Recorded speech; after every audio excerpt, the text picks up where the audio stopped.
వాస్తు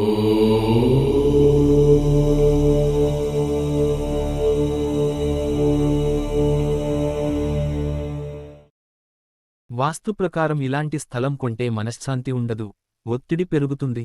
ఇంటి నిర్మాణంలో స్థలం ఎంపిక చాలా ముఖ్యం అంటారు వాస్తుశాస్త్ర నిపుణులు.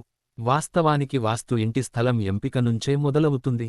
ఇంతకీ ఎలాంటి స్థలం కొనాలి, ఎలాంటి స్థలం కొనుక్కోకూడదో తెలుసుకుందాం.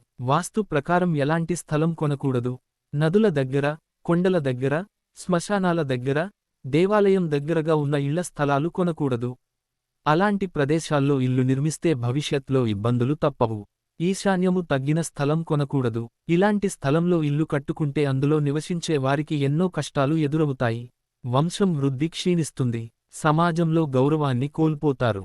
మీరు కొనుగోలు చేయాలనుకున్న స్థలానికి తూర్పు, ఉత్తర దిక్కుల్లో వేరే వారి ప్లేసులు ఉంటే అక్కడి నుంచి నీరు మీరు కొనుగోలు చేసే స్థలంలోకి పారకుండా చూసుకోవాలి. ఇలా ఉండకపోతే అది నివాసానికి అనువైనది కాదు. రెండు విశాలమైన ప్లేసెస్ మధ్య ఉన్న ఇరుకైన జాగాని కొనుగోలు చేయొద్దు. దీనివల్ల మనశ్శాంతి ఉండదు, ఒత్తిడి పెరుగుతుంది. ఎలాంటి ఇంటి స్థలాన్ని కొనుగోలు చేయాలి? ఆగ్నేయంగా ఉండి తూర్పు, ఈశాన్యం పెరిగి ఉంటే ఆ జాగా కొనడం శుభఫలితం. యజమానికి పేరు ప్రతిష్టలు వస్తాయి, సంతానం మంచి అభివృద్ధిలోకి వస్తారు. ఉత్తర, ఈశాన్యం పెరిగిన స్థలాన్ని కొంటే అన్ని విధాల మంచి ఫలితాలనిస్తుంది. ముఖ్యంగా ఆర్థిక స్థితి అమాంతం పెరుగుతుంది. ఆ ఇంట్లో ఉండే స్త్రీలకు సుఖ సంతోషాలకు లోటుండదు. తూర్పు, ఈశాన్యం పెరిగిన స్థలం కొనుగోలు చేస్తే సిరి సంపదలతో పాటు కీర్తి ప్రతిష్టలు పెరుగుతాయి. కుటుంబంలో సుఖ సంతోషాలు వెల్లివిరుస్తాయి. ఇల్లు కట్టుకోవడానికి దీర్ఘ చతురస్రాకారంగా ఉండే స్థలం మంచిది. దాని పొడవు 2 నుండి 1 నిష్పత్తులకు మించి ఉండకూడదు. చతురస్రాకారంగా ఉండే స్థలం వాస్తు సూత్రాలకు అనుగుణంగా కట్టుకోవడానికి అనుకూలంగా ఉంటుంది.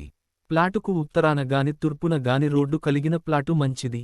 ప్లాటుకు తూర్పున పడమర రోడ్డు ఉన్నా మంచిదే. ఇంటి స్థలానికి ఉత్తరాన కాని ఈశాన్యంలో కాని తూర్పువైపున చెరువు, బావి, కుంటలు, నదులు ఉంటే మంచిది. ఇంటి స్థలానికి పడమర వైపు కొండలు, దక్షిణం వైపు ఎత్తుగా ఉన్న ప్లాటు ఉండొచ్చు. ఇవన్నీ మినిమం చూసుకోవాల్సిన విషయాలు.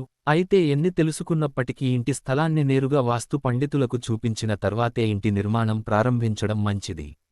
Thanks for watching. ఈ వీడియో మీకు నచ్చితే లైక్ అండ్ షేర్ చేస్తూ కామెంట్ చేసి ఈ ఛానల్ ను సబ్స్క్రైబ్ చేస్తారని ఆశిస్తూ once again thank you very much.